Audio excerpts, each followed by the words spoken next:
The views expressed on Science for the People are not necessarily the views of this station, its affiliates, sponsors, or advertisers. This week on Science for the People, we're exploring the human evolutionary tree and all its various branches. And later, we'll discuss whether or not people have had enough influence on the planet to warrant the naming of a new epoch. Welcome to Science for the People. I'm Rachelle Saunders. I'm here with Chip Walter, the founder of the popular website allthingshuman.net, a former CNN bureau chief, screenwriter, and documentary filmmaker. His articles have appeared in the Boston Globe, the Wall Street Journal, The Economist, Discover, Scientific American, Slate, and numerous other fine publications and websites. He is the author of 4 books, and he's here today to discuss his most recent one, Last Ape Standing, the 7 million year story of how and why we survived. Chip, welcome to the show. Thank you. It's a pleasure to be on. You open your book with this quote, which I quite liked. A good deal of brawling often goes on within the field of paleoanthropology. What did you mean by that? I mean, it has a history, paleoanthropology, which of course deals with our past and the creatures that we evolved from. You know, there's a lot of room for speculation. I mean, you're dealing with fossil records, you're dealing with, a lot of information that is difficult to scientifically nail down. So there's a lot of debate, frankly, and probably the biggest debates is this fossil from this species or that species? And one of the things I wanted to point out in the book is these are all kind of artificial things that we create so that we can try to understand what all of these bones, mean and what the genetics of the creatures that we evolve from, can tell us. So let's just put it this way. It's not scientific in the way that, say, pure mathematics is, or even physics, some parts of physics. It's more like metaphysics. How many human species have existed on Earth, I guess, that we know about so far? Yeah, the ones we know about so far are now depending on who you talk to, 27 species. That's 27 species of humans. We're not talking about chimpanzees or, other kinds of primates. And that's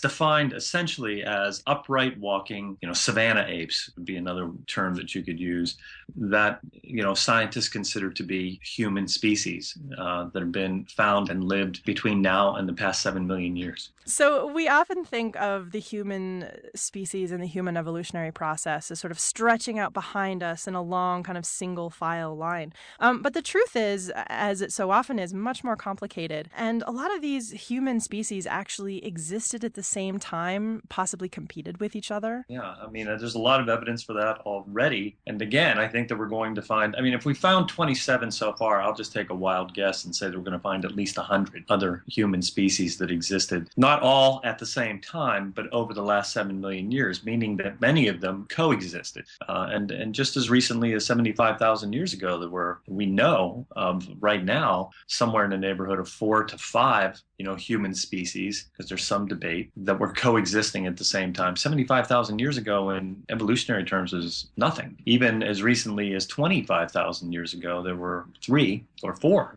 I think that there were probably at least 100. But it's pretty amazing that there were 27. And when I came across that information, that's really what got me going on writing the book, because then I said, well, where did they go? And why is it that we're the only one left? Yeah, so I'm curious, how do you trace back to actually find sort of our line of evolution if there's all these extra branches and some of the human species have sort of turned out to be evolutionary sort of dead ends? Again, I think it's not as simple as we, many scientists would like for it to be, or even we would like for it to be. But there are some clear dead ends, simply because what you see in the fossil record are, particular kinds of primates that look a particular kind of way. They're very distinctive. There was a whole line of, multiple lines of a particular kind of upright walking savanna ape that are called, the robustus line. And they were essentially fascinating and very successful species that weren't meat eaters. So,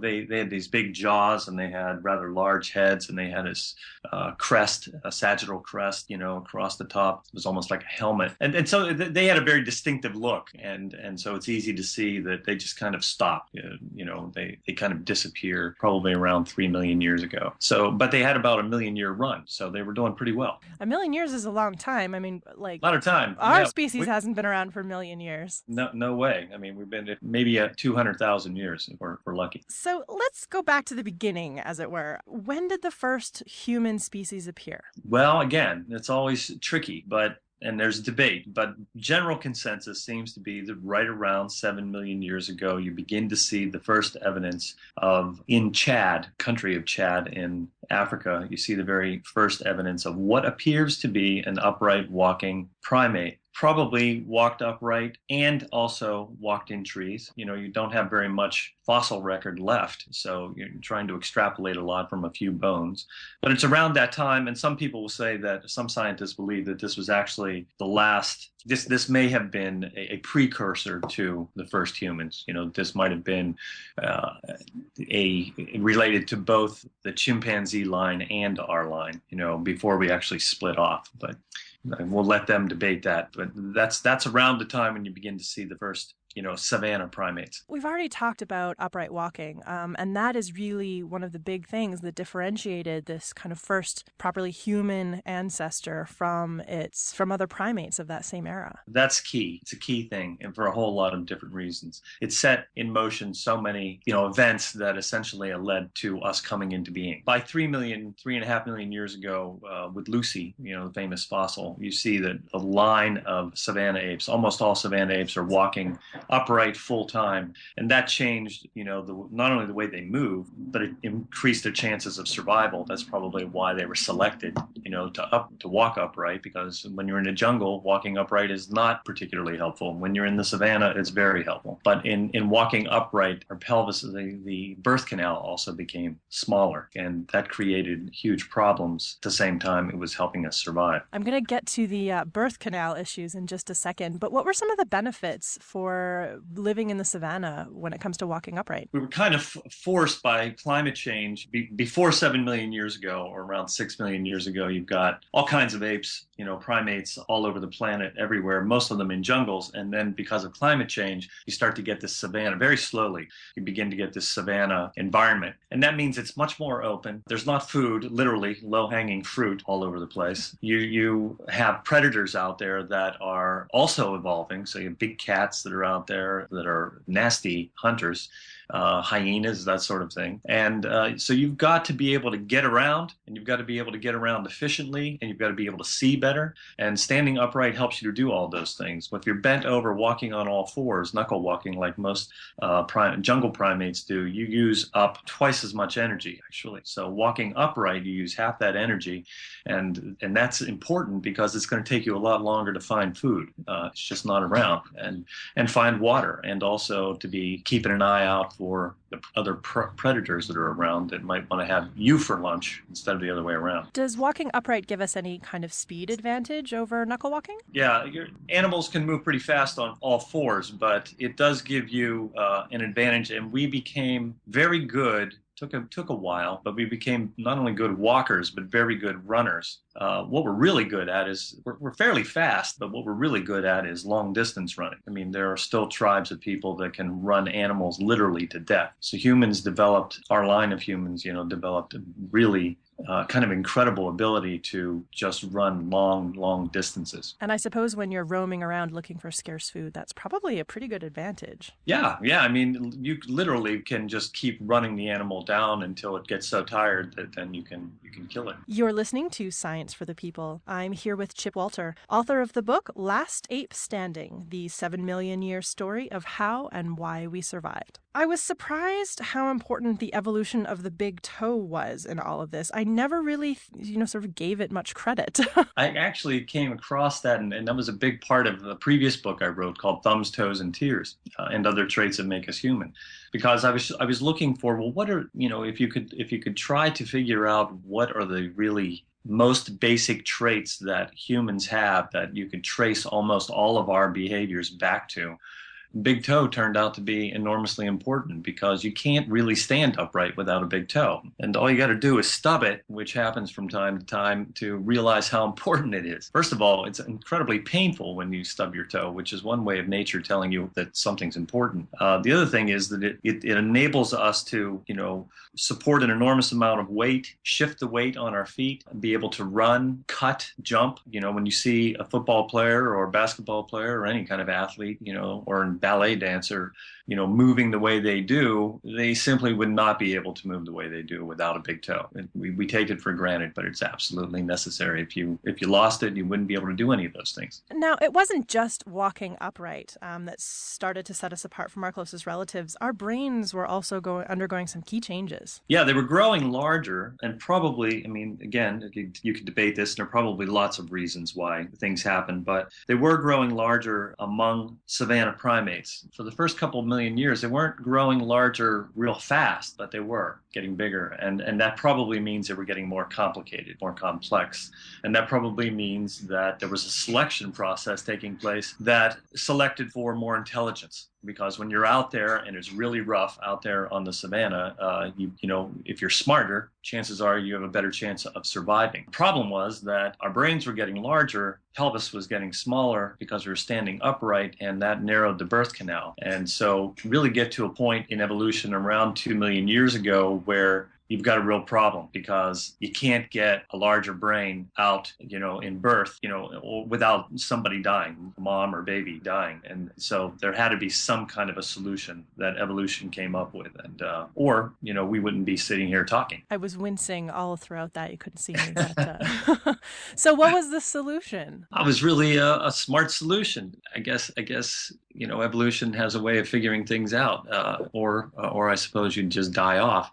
But essentially, we're born earlier. When you get to the point where you simply can't, again, at the risk of wincing, squeeze a head out of the birth canal, then you have to basically bring that child into the world sooner. And we come in way sooner. We're now an extreme version of this solution, but we're born 10 months earlier than a gorilla would be born, for example. If we were as physically mature as a gorilla, we would be in the womb for 20 months, and that would not be acceptable to your mother. It would be very, and you wouldn't be able to get out. Your brain would be too big, your head would be too big. So we had to be born earlier, and that is why our brain triples in size after birth. And that's enormously important, because what that means is that your brain is being shaped by your environment and your personal experience while it's growing rapidly. And that's why you and I, though we are members of the same species, have completely different views,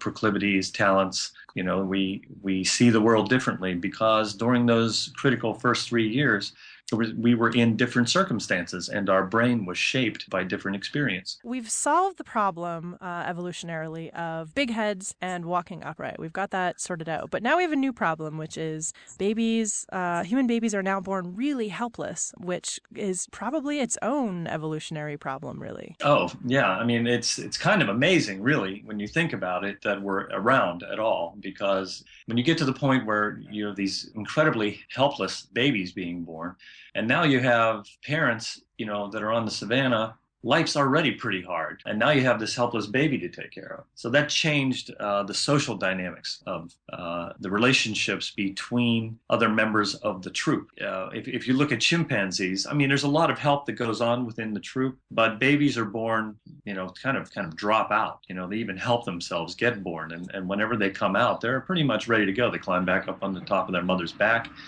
and they're walking pretty soon, within days, and they get around and they begin to take care of themselves, much sooner than we do. And by the way, their brain pretty much wired up by the first year of life, whereas we're talking in the case of our species of babies can't even hold their heads up, and they can't see.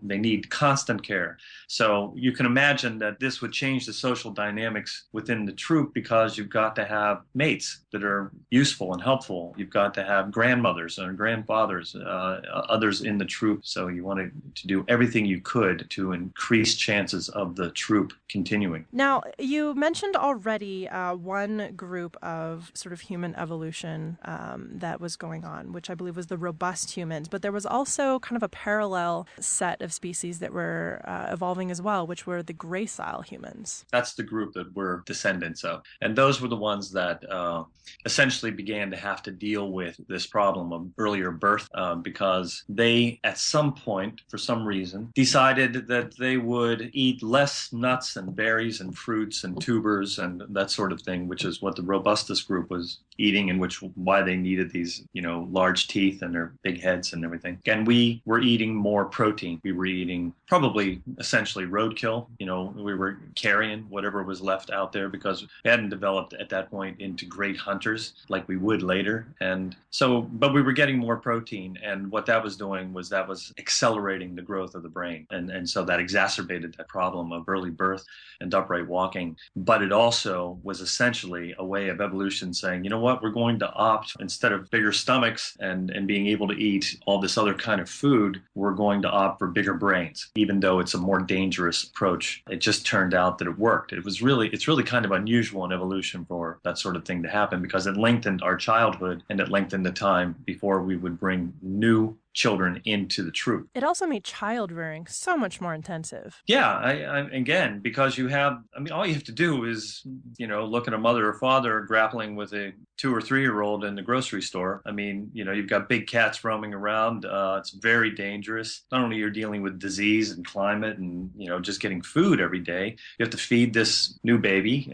You have to protect it. You have to watch it all the time. You have to make sure it's not making a lot of noise so that, it doesn't attract attention from predators. So yeah, it makes it much more difficult. And as a result, I think it bound one of the reasons we were already evolving, the descendants of highly social animals like chimpanzees and gorillas. But when you're out on the savannah and there's only a small group of you and probably troops were 25, or 30 individuals, you're in a lot of trouble. You really need one another. And I think that's why we're so social. And I think that's why one of the paradoxes of human behavior is that we both need and must cooperate with one another, but we also compete with one another. And so we're constantly trying to juggle those two balls every day in every relationship. And it makes, human behavior, I think it kind of explains almost all human behavior. So you mentioned before that our brains go through sort of this postnatal hyper-accelerated growth, and that takes both a lot of energy to do, and also, obviously our brains get bigger, but it also has a lot to do with the way those pathways are connecting. Right after birth, before birth, the human brain, and almost any primate brain, but in our case, is making connections at a furious rate. I had a statistic in the book that I can't remember right now, but hundreds of thousands of connections getting made and neurons being created every hour. And so this kind of accelerated growth, brain growth, goes on in our case after birth. It continues because we're essentially fetal apes. It's like we're born too early, so everything that's happening in the womb just continues to happen once we're in the world.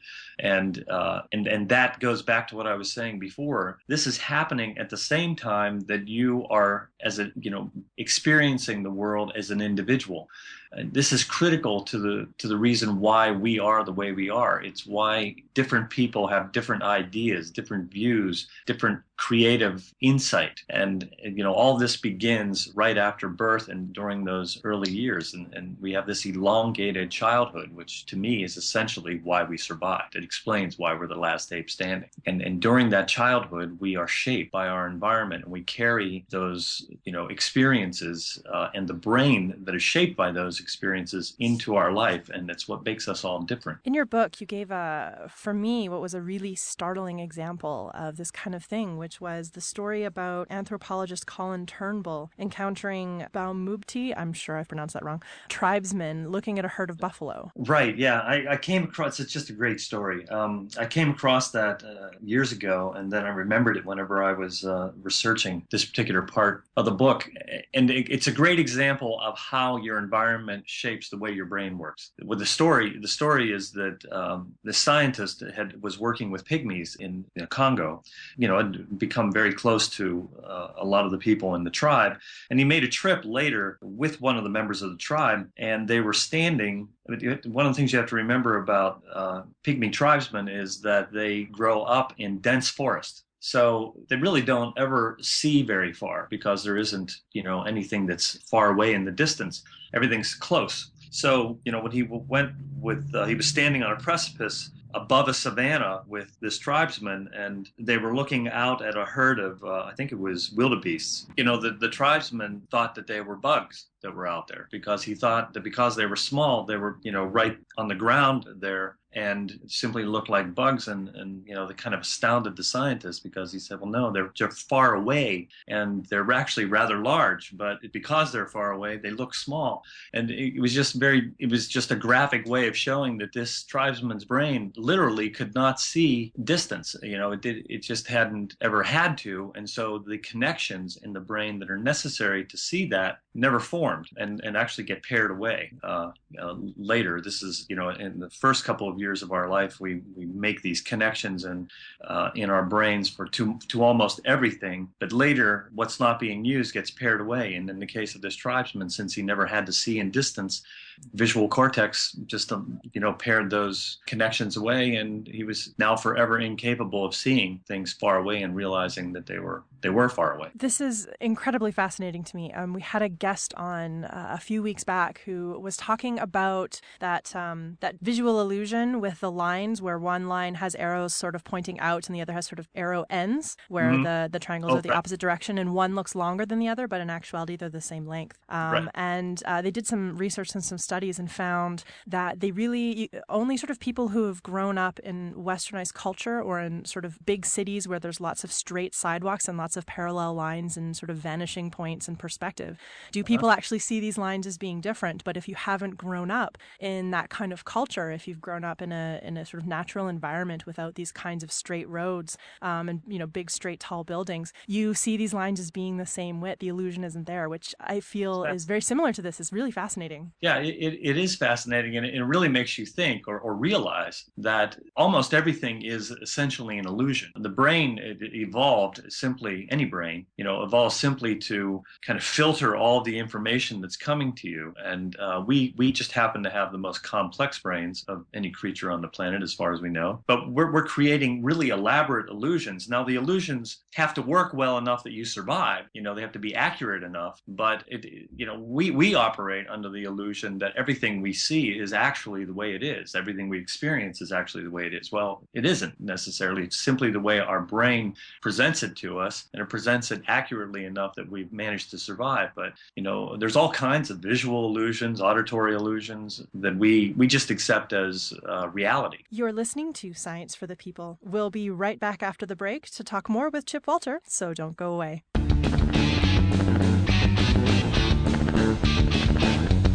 Science for the People is a weekly radio show exploring everyday life from a scientific perspective. To find out where Science for the People airs near you, or to listen to past episodes, check out our website at scienceforthepeople.ca.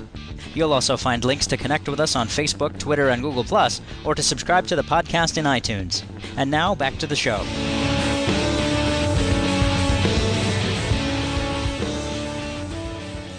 Welcome back to Science for the People. I'm Rachelle Saunders. I'm here today with Chip Walter, science journalist, author, and founder of the website allthingshuman.net. He's here with us today to talk about his latest book, Last Ape Standing, the 7 million year story of how and why we survived.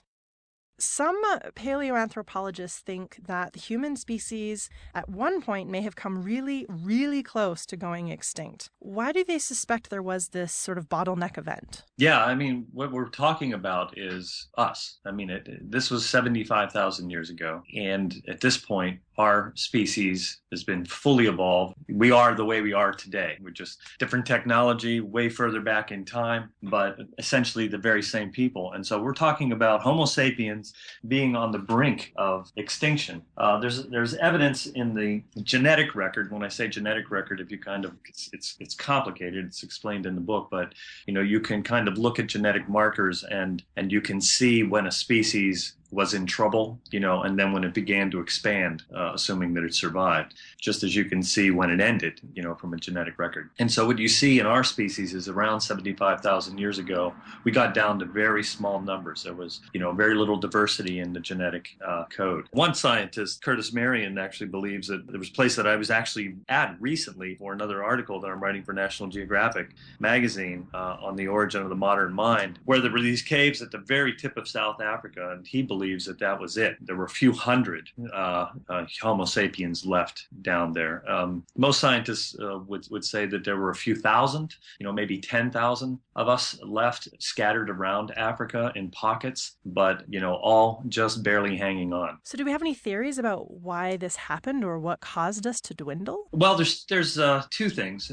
One is that there was a huge ice age going on at that time, and pretty much had frozen most of Europe and northern Asia, and so ice sheets were way down, south, much further than they, even in previous ice ages, than they normally were.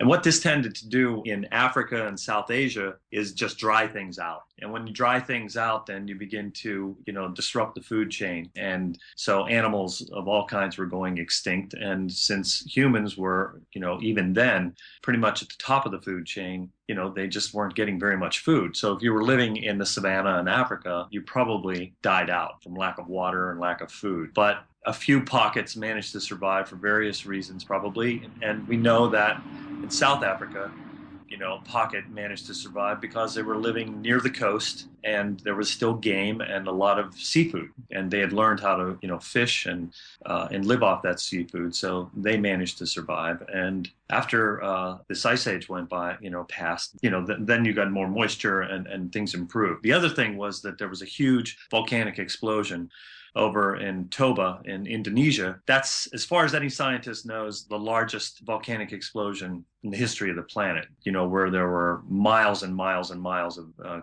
cubic miles of dirt thrown into the atmosphere. And that would have created a kind of winter because it cooled the atmosphere, darkened the atmosphere, blotted out the sun. And that wouldn't have helped matters when you're in the middle of an ice age. So it may have made things even worse. And we really took it on the chin. There were still Neanderthals around, and they were managing to survive up in Europe, and Denisovans up in Asia, and probably Homo erectus, but they all managed to survive because they weren't in the path. So it's interesting to think that we may have come so close to dying out, and yet now we're literally everywhere, living in pretty much every kind and type of environment, including some pretty harsh ones. And I know this firsthand because winter is coming here in Edmonton, Alberta, Canada. Yes, I think that is one of them. I mean, it's a telling thing about our species. There isn't any other species except for bacteria or something like that, but certainly no other mammals or even birds or this sort of thing that live in every environment. We live in every environment.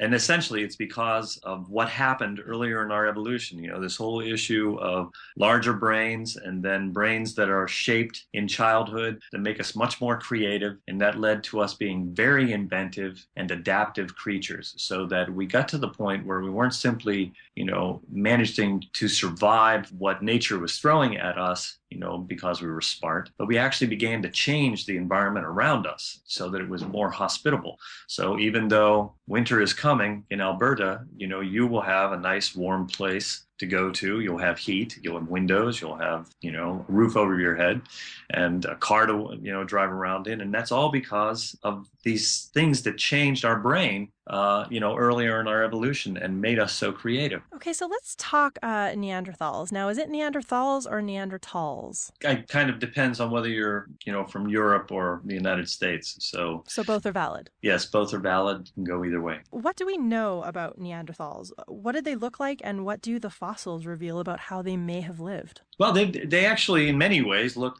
like us. There was an experiment done where someone put an actor in a Neanderthal, made them up to look like a Neanderthal and then dressed them in regular street clothes and put them out in the streets of New York, and no one even blinked an eye. But if you, strip all of that off and you don't put a suit on them, there are a couple of interesting things. They were bigger than us. I mean, not taller than us, but they were, much stronger than us.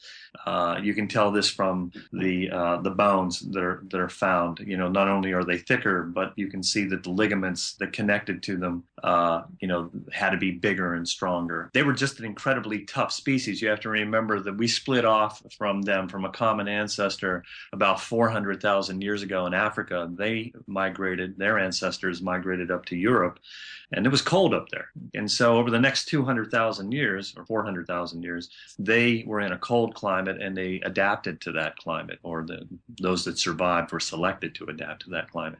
And our direct line was still living down in Africa. And so they had like larger noses, fleshier noses, probably warmed the air more. They had very big shoulders. They seemed to be able to withstand cold better. And they developed lighter skin and probably red hair and blonde hair and that sort of thing, which was a reaction to less sunlight. So they needed more vitamin D, and so they reduced the amount of melatonin in their skin. So we know now that we mated with Neanderthals in the past. So if you have freckles or red hair, then chances are you got some Neanderthal in you. Nice. I have freckles. Yeah, there you go. Excellent. What do we know about the way they lived or how their culture came about? Well, we know, and I'm actually working a lot on this article I'm writing for National Geographic. We know that they were symbolic. We know that they cared about one another because they buried their dead. There are fossils of some quite old. If you got into your 50s in those days, you were ancient.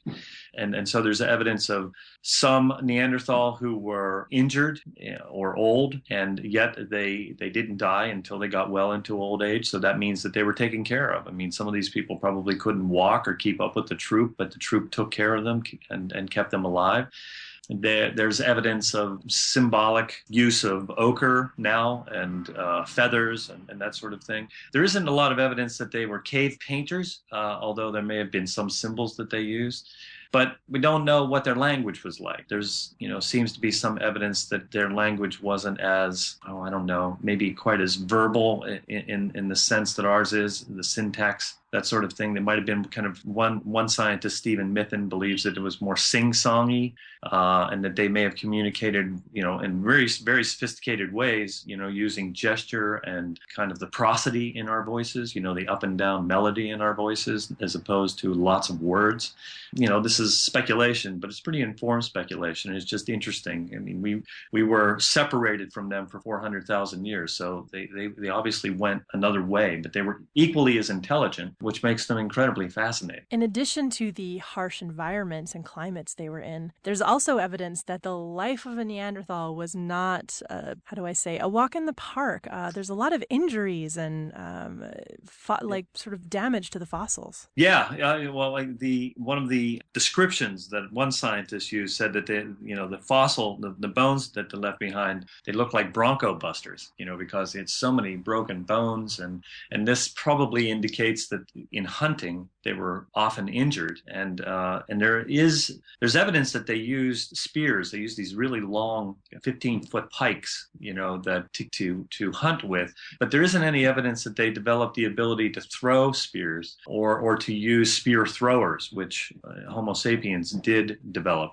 And what that meant is that they had to get within 15 feet of some pretty big animals if they were going to try to kill them. I mean, even a large deer, it can hurt you, let alone a mammoth or something along those lines, or a rhinoceros or something.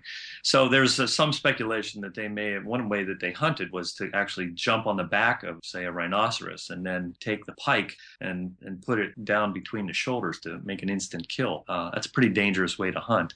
Anytime you get that close to any kind of a wild animal, you're liable to get hurt. There's a lot of evidence that they did. And it was cold, They lived in a rough environment. They were a hardy, tough, smart people. You mentioned that there's some Neanderthal DNA still living in those of us today with things like freckles and red hair, and that we know for sure that Neanderthals mated with our ancestors who were living at the time. How do we know that? Is there some physical evidence? There's not really physical evidence. There's genetic evidence. 20 years ago, we were still struggling with mapping our own genome, but since then, our genome has been completely mapped, and from the fossil record, we got good enough genetics or DNA to be able to entirely map the Neanderthal genome. Actually, talked to the scientist that did this recently. And what you do is once you have them both mapped, then you compare them and you can see that we have some identical genes in both species. And that's the proof that we made it. And so somewhere around, if you're not directly from Africa, if your ancestors came through Europe or Asia, then you probably have somewhere between 2 and 4% of your DNA that's Neanderthal. We were getting together with them. I believe there were also a couple of fossils found that showed a little sort of mix of both Neanderthal physicality, I guess is the word. Yeah, you do. You see in a couple of places in Eastern Europe and also in Portugal, you see some fossils that seem to indicate that those people had both Neanderthal traits, physical traits, like they had this what's called an occipital bun, kind of, bun on the back of their head, that was very distinctive trait. And the shape of their head was slightly different, more oblong than ours. Ours is more egg-shaped. Those fossils seem to indicate that those people were part Neanderthal, and they had some Neanderthal traits and some human traits, or I shouldn't say human traits because they were human, Homo sapien traits. So we've established that Neanderthals were smart, that they were pretty strong and able to live in pretty harsh climates, and yet they did not survive. Do we know why they didn't make it? Well, there's lots of theories, some brawling going on. The three main theories are that we just murdered them outright, that Homo sapiens came, around 45,000 years, began to move out of Africa and into Europe, and whenever we met up with them, this argument states that Homo sapiens had superior technology, they were better communicators, and essentially it's like Columbus and Pizarro and people like that showing up in North America and just obliterating Native American tribes or the Incas or something. It doesn't necessarily have to be that simple. It's also possible that we just kind of outcompeted them, that we did seem to have some superior technology, so that whenever we moved in, first of all, because we were growing faster, multiplying faster, we're just kind of taking over territories, the best hunting ground, so to speak, forcing Neanderthals into areas where they were already having a hard time surviving. They never reached more than 100,000, all spread all across Europe, so they were very small enclaves, and so this only made matters worse for them. The other possibility is that we loved them to death. We met up with them. They were human. They were smart. They were different, but we mated with them. And the genetic evidence is there that we mated with them, and again, we may have just kind of overrun them. There was, because our numbers were increasing faster, we may have mated with them and just kind of swallowed them up genetically so that they disappeared. My personal theory is probably we did all three things. And in the end, when you get to around 25,000 years ago, they're just kind of gone. Well, modern humans have certainly done all three in our history, so I can't say that I would be too surprised to find that was the case. Exactly. I mean, we've seen evidence of all of those behaviors, and all humans, including Neanderthals, I'm sure, very complex. And generally, though science likes to have a nice, simple answer, human history tells us that the answers are rarely simple. We're almost at the end here, but given what's come before us, I think it's probably reasonable to assume there will be future human species, perhaps even a few different kinds after us. I think so. I mean, there's no reason to believe that. I mean, I think that we tend to believe because we're, again, kind of top of the food chain. We're a dominant species now. I mean, there's 7.2 billion of us. We're everywhere on the planet. And so we wake up in the morning, we tend to think we're in charge. But evolution keeps going, and we are even now contributing to our own evolution because of our rather sophisticated brains and our great ability to adapt and to be creative. We have begun to learn to change our own DNA. So we are actually evolution creating a new form of evolution. And we're rapidly changing the world. I mean, all you have to do is pick up the newspaper every day, and technologies are remaking the planet and the way that we communicate with one another. So in the very last chapter, the epilogue of the book, I speculate on, what that means for us. And I speculate that the next human will be, one that I call cyber sapiens, where we begin to quite literally meld with our technology. Not necessarily the way the Borg did, in Star Trek, which is pretty unattractive, but we are remaking our DNA, and we are, now messing with nanotechnology, which is essentially building machines at a molecular level, which is what DNA does. And whenever you begin to get down to that point, then you can begin to literally change the creatures that we are. And at some point, I think we will just morph into cyber sapien, assuming we don't wipe ourselves out in the meantime. Yes, that is always, of course, a risk.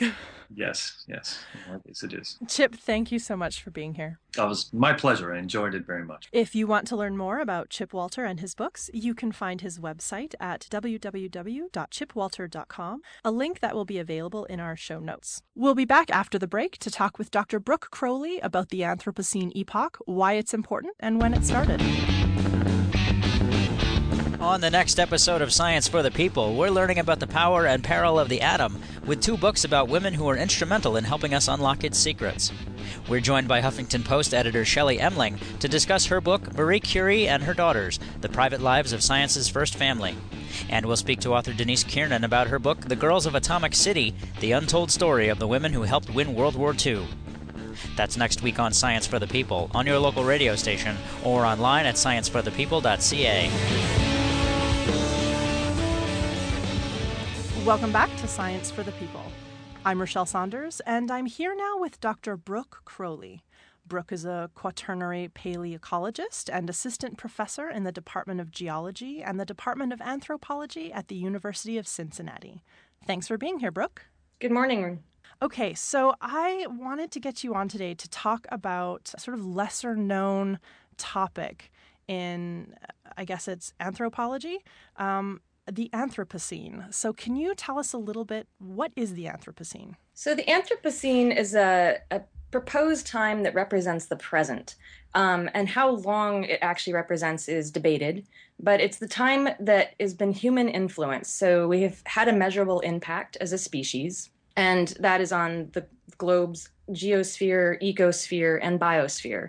This is a measurable impact, and many have proposed that we actually have a period of time that's official that marks this measurable impact.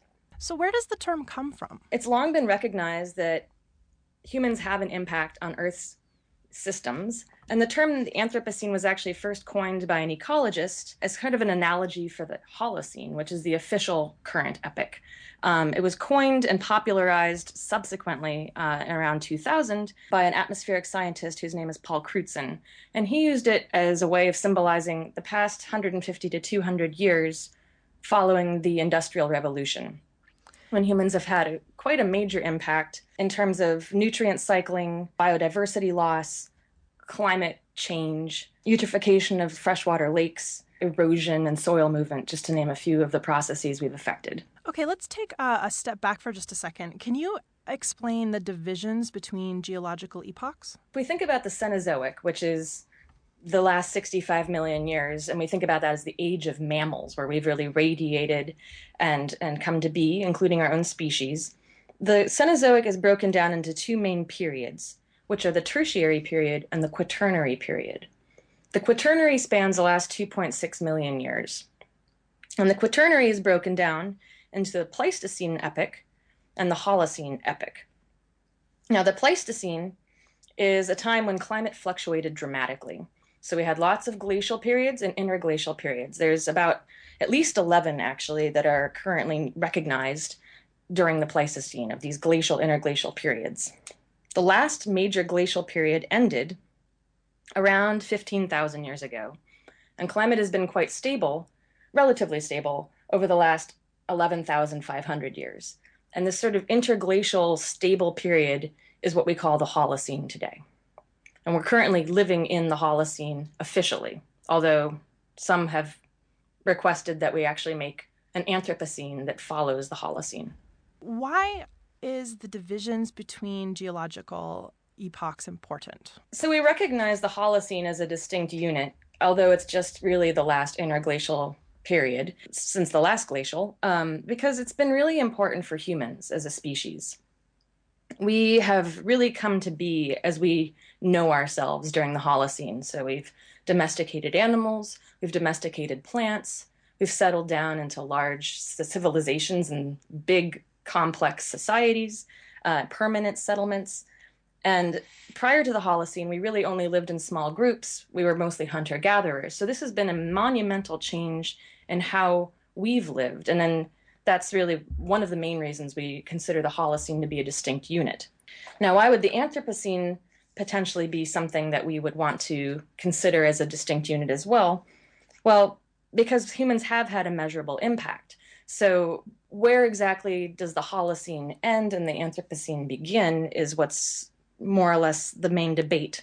Because there's not really just one single agreed upon criterion for what is the hallmark beginning of the Anthropocene, it's difficult to distinguish exactly when the Holocene ended and the Anthropocene began. And so by some definitions, the Holocene is basically analogous with the Anthropocene.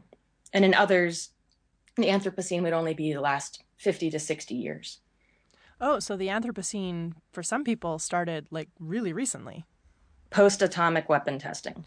Wow, okay. Are there people who sort of tut the idea of the Anthropocene in general, or is most of the debate pretty much around when did it start?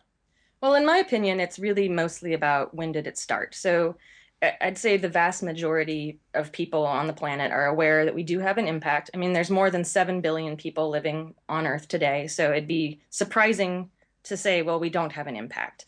And I'd say the majority of people who argue that it doesn't exist or that we don't have an effect on the planet are people who might not be as well informed or potentially have a political agenda. But the vast majority of scientists and other academics, as well as a lot of, just the general populace, would agree that the Anthropocene is something that exists. It's actually a term that's included now in the Encyclopedia Britannica. And there's a scientific journal that's devoted entirely to the Anthropocene. It's called the Anthropocene.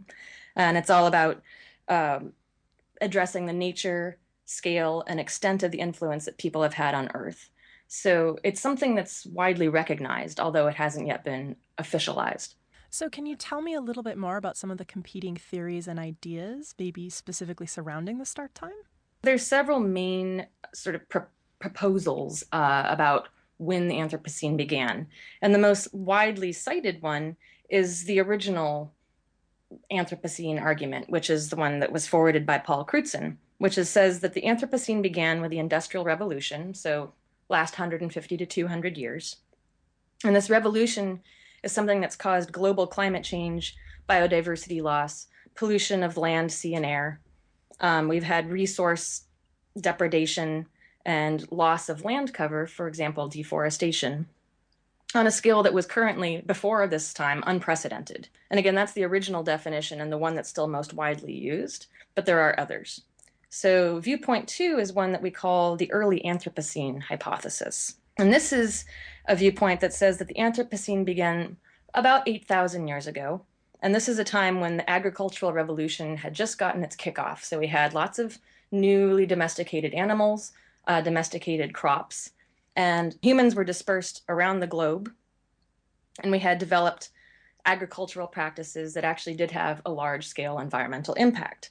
So, for example, having lots of cows increases methane production. Cows fart a lot. And so they actually produce a lot of methane. Same with rice. Rice produces a lot of methane. And so it's argued that by having lots more of these animals and plants on the landscape around the globe, we actually change the atmospheric concentration of some of the greenhouse gases. That would be the early Anthropocene hypothesis. The next viewpoint is called the antiquity hypothesis, which argues that the Anthropocene began about 2,000 years ago. And this is a time when we had large human civilizations that were present on the majority of the main continents, including things like the Roman Empire, the Olmec Empire in Central America, the Mareotic Kingdom in Africa. And these large civilizations would have had widespread environmental impacts. They would have been large centers of populations. They would have had requirements for feeding and clothing and producing wealth for people there. And so those would have had large impacts on all the continents, basically, other than Antarctica.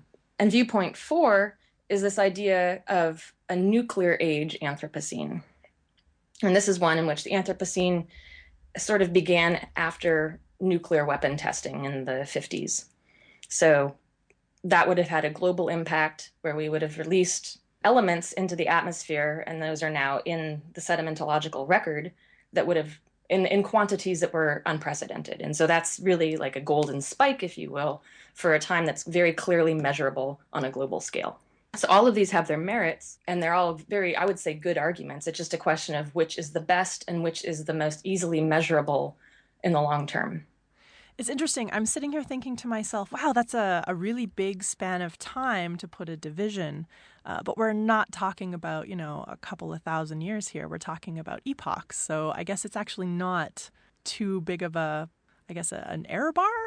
It's not. And if you think about, other divisions in geologic time, they're constantly in fluctuation because we have better dating techniques for kind of pinpointing times in the past. We come up with a new way of distinguishing two different periods of time.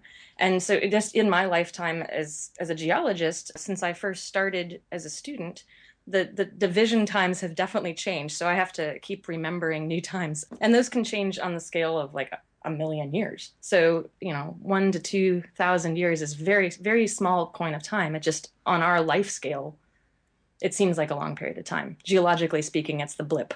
Just as a sidebar, do you think maybe that we might be able to, because it's so fresh and because we're looking at it so close to the division, that we might be able to mark this one with more precision than we have before? I do. Part of that is because we have excellent written records. So if we were to use one of the more recent kind of viewpoints of when the Anthropocene began, such as the Industrial Revolution or the Nuclear Age, that is something that happened. For example, the Nuclear Age happened in some of our lifetimes. And we have excellent written records for the Industrial Revolution. So that's something we could, pinpoint almost to the year. We could say, year James Watt invented the steam engine. That's the beginning of the Anthropocene. So that would be a very definitive date. If we were to use an earlier viewpoint of when the Anthropocene began, we'd have to rely on other types of records. But even those can be very well pinpointed. So, for example, there's ancient gases that are trapped in Antarctic ice cores. We can core those ices and measure the gas concentration in gases that are trapped in air bubbles in these Antarctic ice cores and date those very precisely and get an idea of how atmospheric gases have changed over the last 10,000 years. We can also look at soil records and pinpoint quite precisely when humans sort of started making big impacts on the pedosphere. So is there a winning side here? Is there a theory that's pulling ahead? That is something I'm not really sure. I would say, I guess, that the Industrial Revolution, since it's the most widely popularized, is, I guess, currently the winner. But in terms of something that really is globally instantaneous almost, would be the Nuclear Age. That's something that happened over a very short period of time, covered the entire globe. It'll be measurable in soils for basically ever in the future. So that might be, and I guess in my opinion, that's the best marker for the Anthropocene. Although it obviously has happened more recently than some of these other events that we think were human impacted.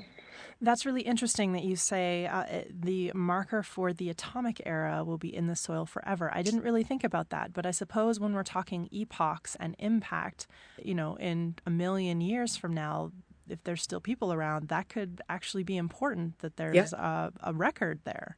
Yes, and that's one that, it will be measurable. It won't, if we lose our written records, it will still be there. Is the Anthropocene yet a formal epoch? It is not yet formal, although there is definitely a push to make it formal. Now, in order for that to happen, there has to be, number one, unquestionable geologic evidence that it is a discrete entity. So there has to be unquestionable and robust data suggesting that humans have had an impact and that this is something that's quantifiable. And then there has to be some sort of agreement about the timing of its beginning. And so, again, I mentioned that I think that the Nuclear Age would be a good golden spike for the beginning of the Anthropocene. But this is something that there's a working group that's been put together that's actually working on formalizing a proposal to figure this out and to decide if indeed there will be a formal Anthropocene epoch. So this is interesting as well. So who gets to decide? Is there a vote? Do all the anthropologists come to a big meeting and is there a show of hands? How does something become formalized like an epoch? There's actually an International Commission on Stratigraphy which is a subgroup of this larger unit called the International Union of Geosciences, and that's the official deciding unit. Who they are the ones who make the official timescale and make modifications to the official timescale. So there was originally a proposal to formalize the Anthropocene epoch in 2008. That commission thought that the proposal had merit, and so they put together a formal Anthropocene working group. That working group is composed of a number of geoscientists from other diverse disciplines from all over the world, and they are gathering additional data to put together a new proposal, kind of with a formal decision about whether or not they approve of an Anthropocene epoch. And their target deadline for putting that together and submitting it to the commission is 2016. So that's coming up. That's actually sooner than I anticipated, given we're talking about something that is sort of a massive time divisor. Interesting.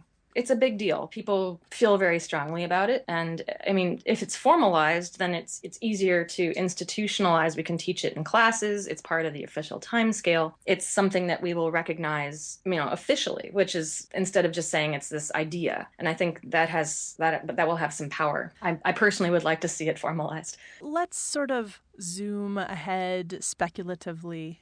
What kind of signs would we be looking for that the Anthropocene had come to an end? Regardless of whether or not we formally recognize that there's an Anthropocene epoch, we're going to have continued impacts as a species on the planet. We're going to continue impacting atmosphere, hydrosphere, the geosphere, and the ecosphere. And what the future holds is really not that certain, because this is unprecedented. We're the first species to really affect this many different portions of the planet. So based on current trends, it would seem that we can anticipate, at least in the short term, more hot and unpredictable climate with less biodiversity. There's currently a lot of uncertainty, because we just don't know the future, as to how long the Anthropocene might last and what its end might look like. It could potentially be some sort of dramatic affair, where conditions change so rapidly and unprecedentedly that many species, possibly including us, go extinct at once. And that's sort of like what happened at the end of the Cretaceous when the dinosaurs went extinct. An alternative is that transitions are going to be slow. So modifications are going to be slow enough to the planet that there's going to be time for many plant and animal species to adapt to changing conditions. And that would be sort of a more transitional process, not an abrupt process. So there wouldn't be necessarily an abrupt ending to the Anthropocene in that case. Now, what's interesting about the Anthropocene, in my opinion, is that we're really the first species to have had a dramatic impact on the planet and be cognizant of it. We're not the first species to have had a dramatic impact on the planet, but we're the first ones to really be aware that we are having an impact, and we have a role in shaping the Earth's future. And that's both amazing and a little bit horrifying. But I think what the key is to recognize that, to be aware that we have this influence, and that we have a decision to make about how we're going to deal with that knowledge. We can be responsible or we could deny it. There's actually, so talking about the long term, there's an ecophysician whose name is Brian Furness, who came up with a term called the Sustainocene last year.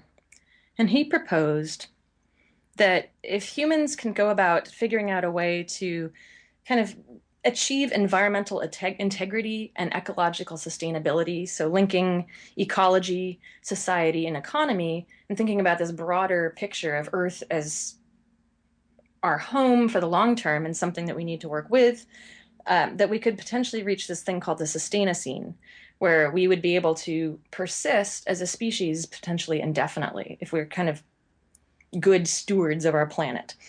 But that scenario is really, in order to achieve that, it's going to require some concerted, coordinated efforts from everyone on the planet. So they have to be supported by government policies, not just in one country, but around the world. And that obviously is probably going to be a big hurdle, but I think it's achievable. So I think that this term is really exciting. I think it's great that someone's come out and said, it's not doomsday. We have a role here, and we might be able to actually be able to shape the future of our planet in a beneficial way. It's not just all bad things. And so becoming kind of more environmentally conscious, for all of us, is really the first step towards reaching that reality of potentially making a Sustainocene in the future. It's fascinating that we may be the first species to consciously change the epoch. Yeah. Thanks so much for being here today, Brooke. You're welcome. Thank you. And that's it for us. You can visit us at scienceforthepeople.ca. And while you're there, click the links to Facebook, Twitter, and Google+, and over to iTunes, where you can listen to past episodes, subscribe to the show, or if you're feeling good about it, give us a glowing review. Thanks for listening, and see you next week on Science for the People.